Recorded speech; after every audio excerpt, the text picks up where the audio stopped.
Welcome, everyone. And now for something completely machinima podcast, both the video for YouTube and the audio for our transistor. I'm here with my pals Phil Rice and Damien Valentine.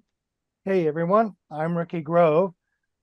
Tracy couldn't be here today because she is at a festival, the Oberhausen Film Festival, which runs between April 28th and May 1st. By now, she's finished it because this is our third week of May. But it was a major film festival to include a program dedicated to machinima. It's the first of its kind. Their focus is on avant-garde machinima. I'm looking forward to hearing Tracy give us a full report. So let's go jump right into the film now. Damien, this is your pick. Tell us about it. Well, Ricky, in our first episode of this month, you were talking about your process of finding films, and mine seems to be I find things completely by accident. That's a great way to do it. Yeah, I mean, I hadn't sat down to choose anything yet. It came up on a recommended video when I was watching something else. I thought, oh, that looks interesting. So I clicked it and I started watching. I thought this is really interesting. And then I looked down at the runtime and I thought, am I going to want to go through all of this? Because I realized this is one of the longest films we've ever seen on the show. And I did. I sat down and watched all of it. And I've just been thinking that usually we pick films that about 5 to 10 minutes long, and then I came across this one and completely ruined that. Yes, you did. There are times where I felt like the editing could have been a little bit tighter, but overall I really enjoyed the story and I really enjoyed the animation, and it was all made by one person using Unreal. And at the end of when the film's finished, it's a post-credit scene, but it's not extra story. It's the director talking about how he made it, and that's worth. It's just a few minutes long. It's worth sitting down to listen to what he has to say as well, because he kind of goes into some of the details, which is why he did it, and it's interesting. What's the story about? So it's about two factions of robots, and one is a group of rebel robots, and these are the sort of the hero characters, and they're being pursued by this other army of robots. And there's the battle, and then they crash on this planet, and both sides crash, and they're trying to figure out how to survive, while also still continuing the conflict between them, because they're not going to join forces to figure out how to survive because they've got so much animosity between the two. And the hero robots basically want to escape and get away and enjoy the freedom and the rest of it, which I don't want to go into too much, because you have to sit down and watch it. But yeah, despite some flaws with editing, which I think could have been tighter, I think this was a really good film, and it's really well made and really well animated. And I thought this is going to be my pick for this month, and I hope you guys didn't hate me too much for making you watch an hour and 20-minute long film. So what do you think? Bill, do you want to start or do you want me to? You go ahead. Okay. Well, I think I've always had an issue with feature-length machinima films. I've watched maybe, a dozen or more over the last 20 years, and they all fail at being able to keep me engaged for the entire length of the film.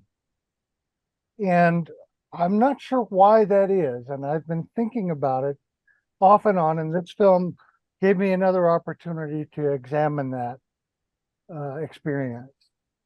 And I think in a way, what happens is that the level of visual spectacle, the way the film looks, and the storytelling don't rise to a level that allows you to be engaged, like, say, in a Pixar film or in one of the major, there are a lot of superhero films where they get a team of people together and they're doing stuff. They're edited so flawlessly, they're shown so flawlessly that you naturally keep, even though the story plots and stories are cliches, you still are engaged with it. I don't think machinima, even machinima made in Unreal, allows you to sustain that level of disbelief, suspended disbelief. Because that's what you do. You suspend your disbelief and you say, okay, I'm going to get involved in this completely imaginary story. I lasted about 12 minutes into this film before I started to sputter. So I went ahead and I lasted about another 10 minutes. And then I went ahead and I lasted about 5 minutes. And then I went toward the end and I lasted about 2 minutes. Now, some of that is me. Okay. It's my own particular bent because I tend to have a harder time with mainstream themes. And that's what this film is about. It's a commercial subject film with a group of misfits that you root for, fighting a group. It's almost like a Star Wars situation where you have these misfit group of people and they're fighting this machine, this group of machines. So it's a theme and it's a subject that I know already. And because it didn't do anything different from what I've seen before, it bored me at times. Now, I have to say, in spite of that, I have great admiration for anybody who sits down and makes a film like this, because the amount of effort and the amount of skill that has to go into putting this together is absolutely phenomenal. It's certainly beyond me. You know, here I am making all these judgments about the movie, and I could never do something like that. I was very impressed with that. But I think it overemphasized, a lot of mainstream films do that. It overemphasized spectacle, a huge, big spectacle, and plot. Plot. Now, Phil, you were talking about earlier in our after war film, the first one we did, about how you needed to have a character to focus in on. Boy, this film certainly did that. It gave you a series of fun and goofy kinds of characters to follow. I hope this film does well. I think it shows how Unreal can be a massive plus for machinima. I think it may have been a better to see as an episodic, where you had 10-minute intervals. It broke it into 10-minute intervals because it just didn't sustain the interest for that long period of time. I think it's a phenomenal accomplishment, but it didn't have the imagination that some of our other films did, after war in particular. And that was a problem. In addition, I think that the film lacks, gosh, I don't know how to describe it. I think the filmmaker, instead of calling, oh no, now I know what I want to say. I'm sorry, I'm getting off that. At the end, in that little piece that you were talking about, Damien, where the filmmaker comes on, he calls it cinematic design. That's the name that he uses for his method of creating these films inside of Unreal. He didn't call it machinima. Now, that tells me something, and I hope we can discuss this a little bit, is that it didn't even occur to this person that what he's doing is machinima. Because he doesn't come out of a machinima background like our last one,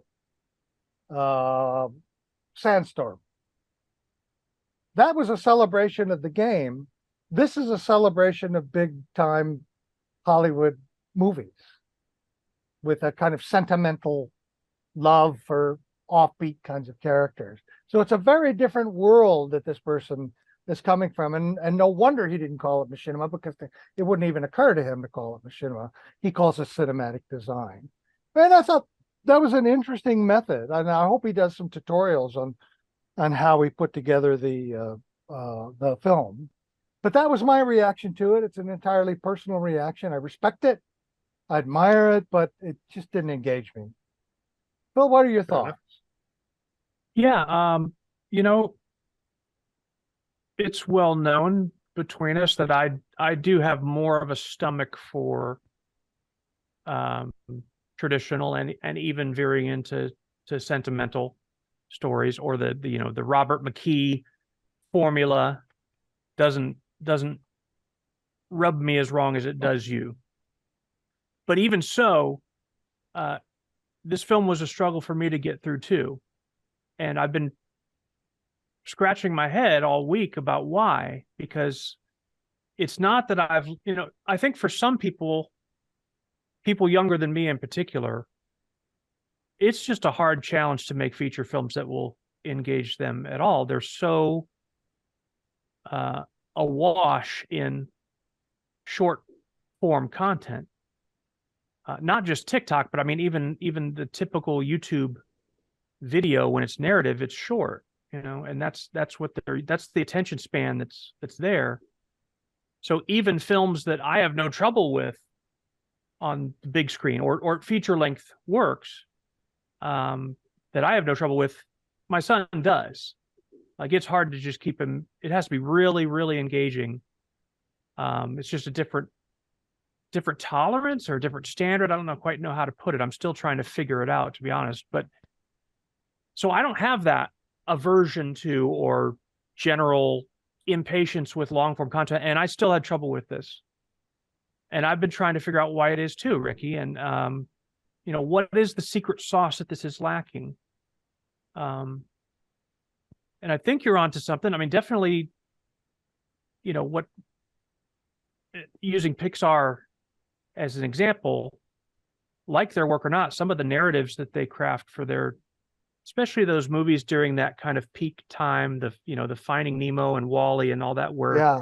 Supposedly all those movie ideas came to the guys over one lunch, just the general ideas. And then for the next 10 years, they developed them out and made them. And those are just masterpieces of narrative. Yeah. Yep. But I don't think it's the technical, the unreal look that makes it lacking, because I don't know if you've seen, do you remember Dynamo Dream? It wasn't a feature-length film, but Ian Hubert, I think his name is, the filmmaker. He made it all in Unreal. There was one episode released, I want to say about a year ago. And it was set in this sci-fi universe of some kind. And it's basically ended up being about this girl who was going down into the city to sell cups of salad to people. And just, oh, excuse me. First time my mic's been in this position. I'm just really all over the place. Yeah.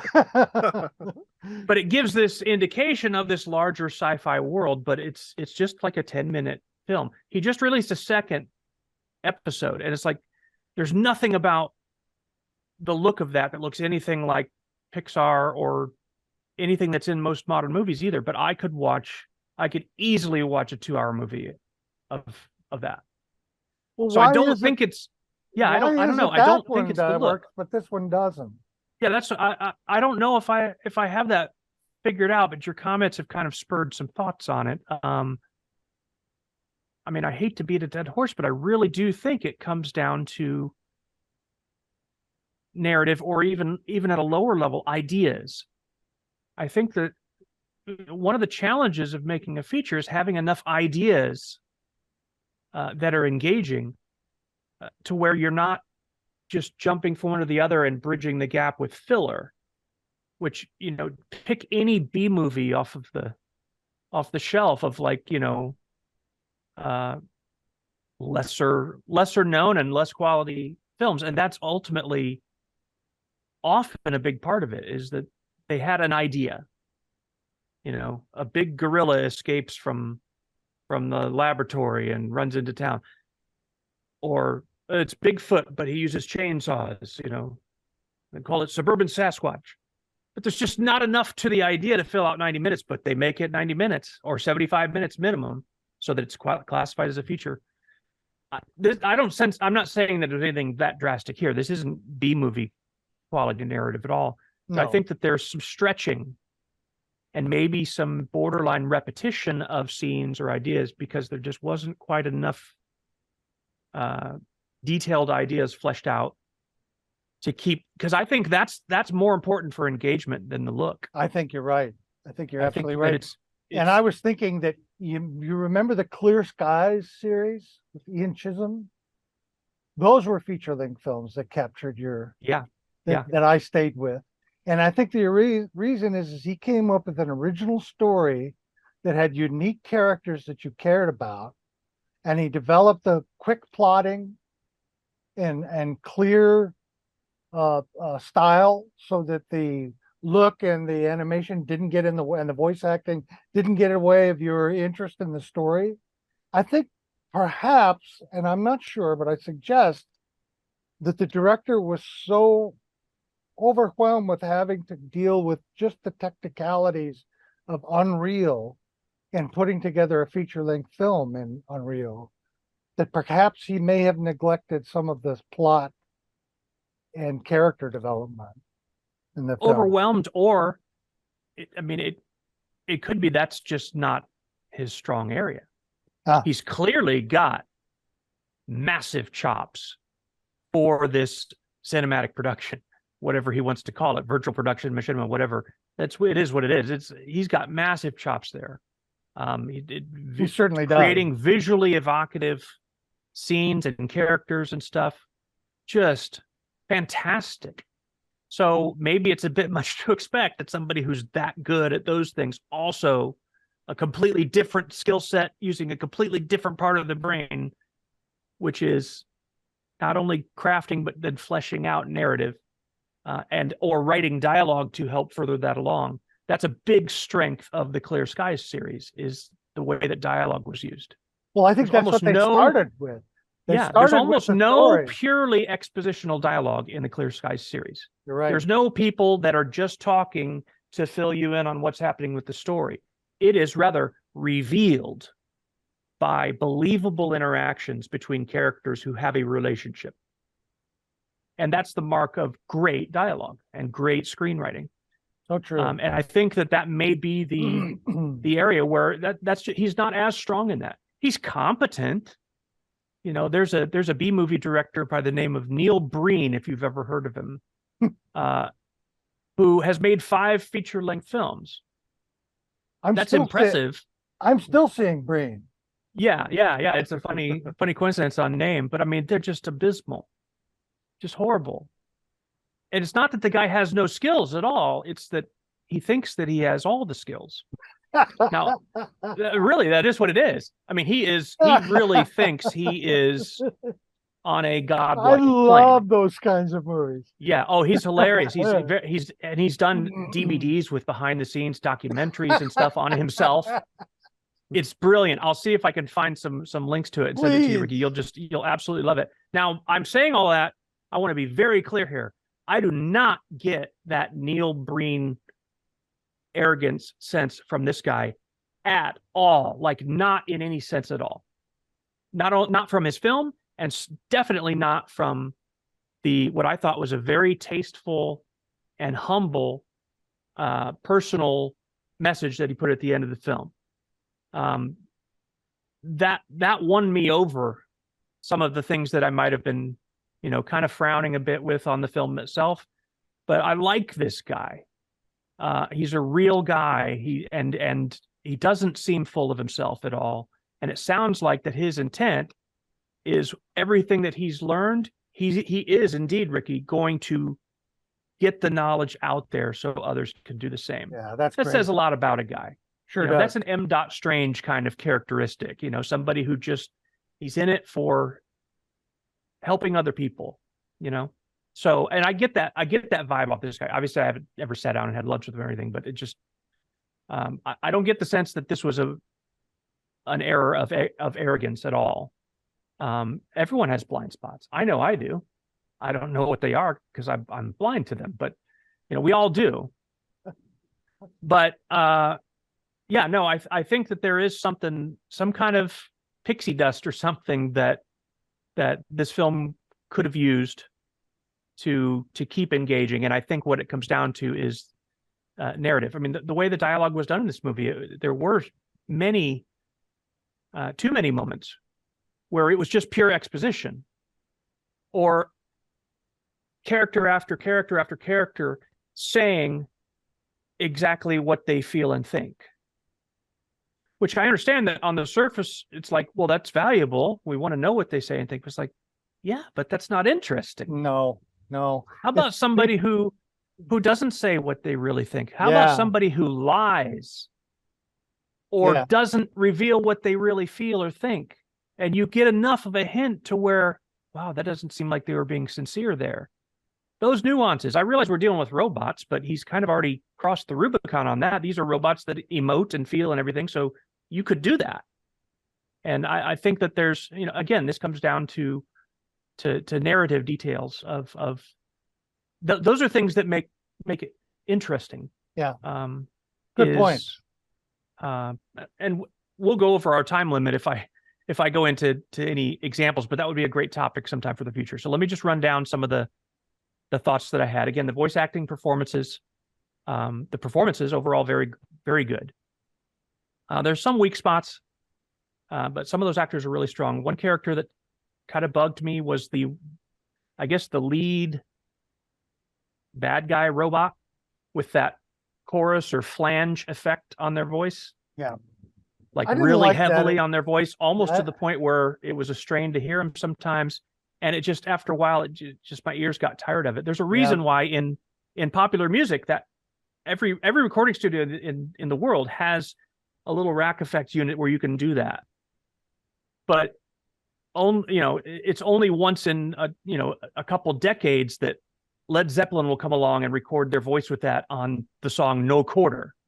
But they don't do it on every single song. There's a reason for that, is because it grates on you. Yeah. It is grating. Yeah. So, but hey, live and learn. Foley is lacking in this a lot.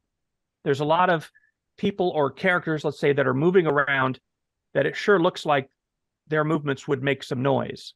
Not just footsteps, which are also missing in key places. These big metallic, clearly heavy, humanoids walking on what are presumably metal floors of a spacecraft, and there's no sound whatsoever. Or they're moving and it's like there should be some noise for that. So Foley would have elevated this story a lot. The one that really stuck out to me was the robot that hovers, the female voice robot that hovers with, it looks like a drone basically, and it's basically elevated in the air by these fans that are running. And I think maybe in one scene there's like a little bit of a hint of a sound from those. Have you ever heard a drone? It's loud. They're not quiet. Yeah. So I'm not saying that it needed to be that loud, because that would be annoying, but at least some sound when you clearly see the blades spinning and there's no sound. Even if the blades don't make sound, the air does. So I don't know, things like that. Some of the guns and explosions lack punch, just like in the Star Citizen movie we looked at last week. Unfortunately, this guy can't say that it's the game engine's fault, so I'm not sure what the reason is for that, but they just generally sounded kind of feeble and unthreatening. There's no reverb in the ship's interior. And again, this is a big metallic structure. It's a spaceship. There ought to be some sense of the room when noises or talking are happening, but there's not. A lot of it's very dry.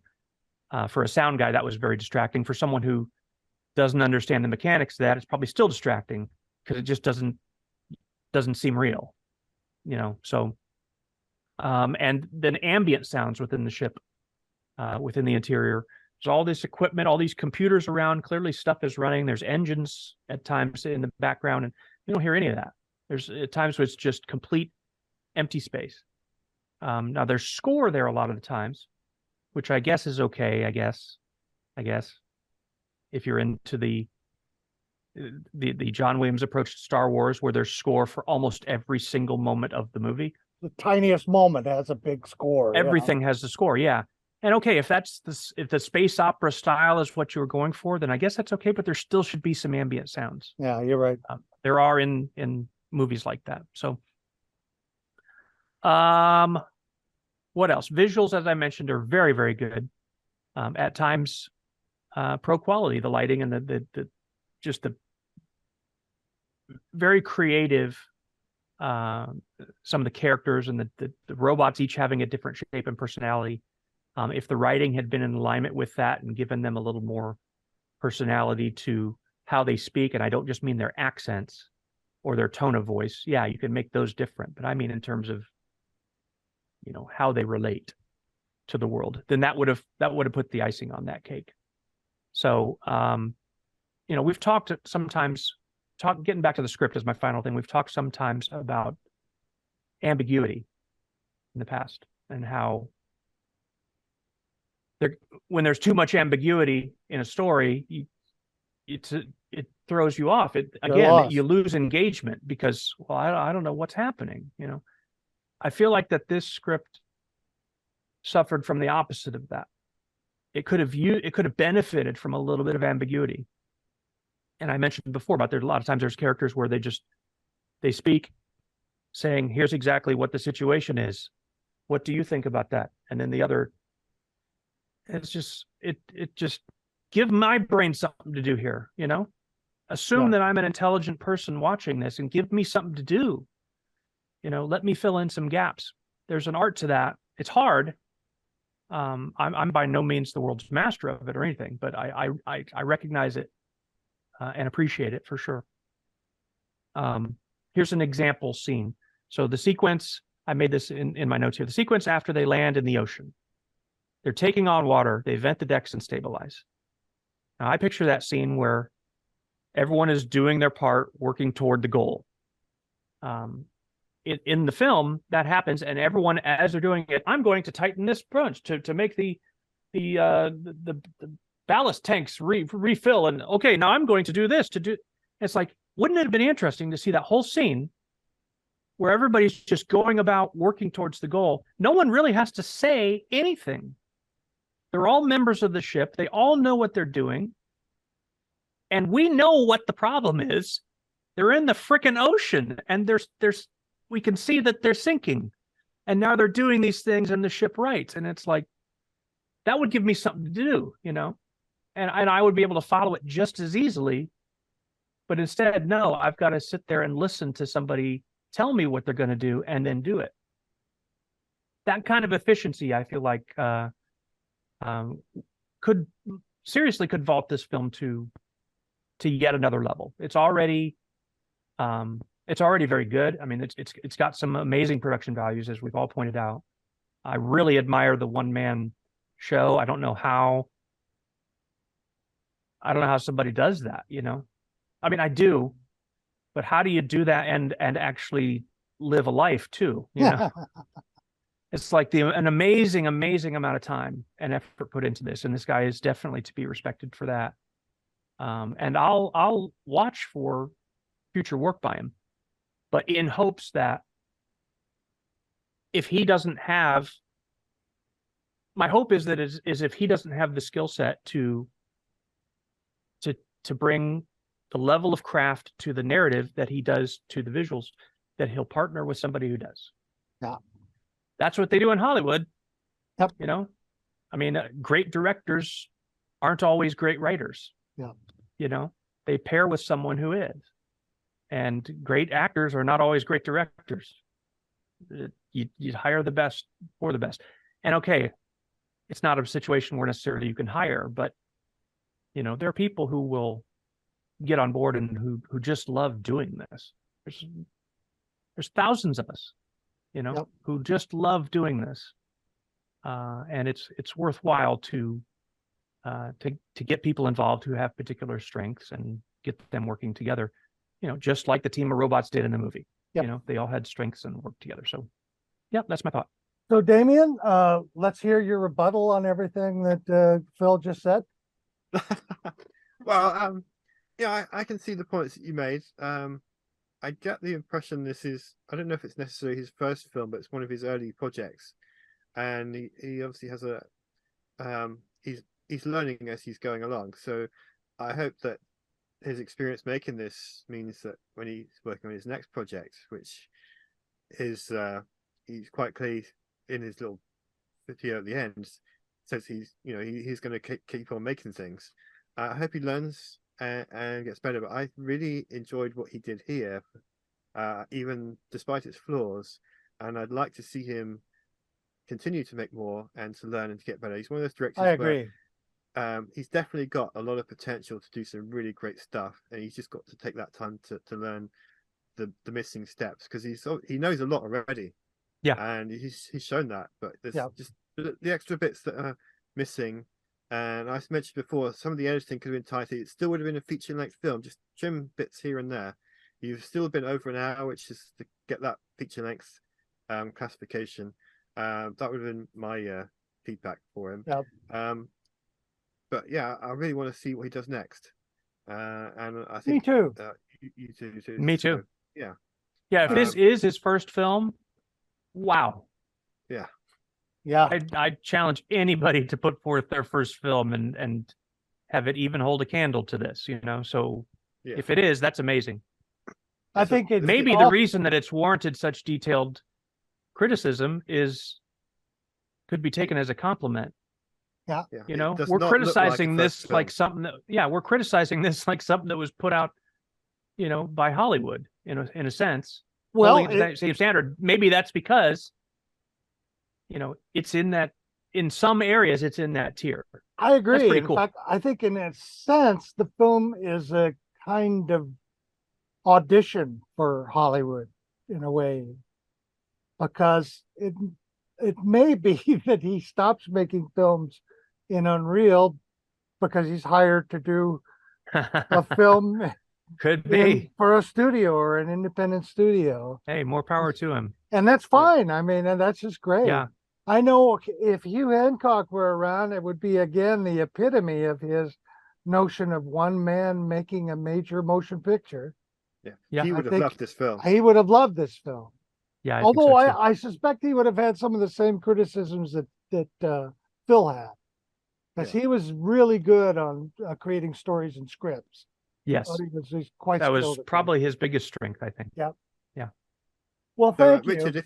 Richard, if you are listening to this, please make more. We want to see more of your work. Indeed, Absolutely. we do, and we admire the work that you already did, despite our detailed criticism.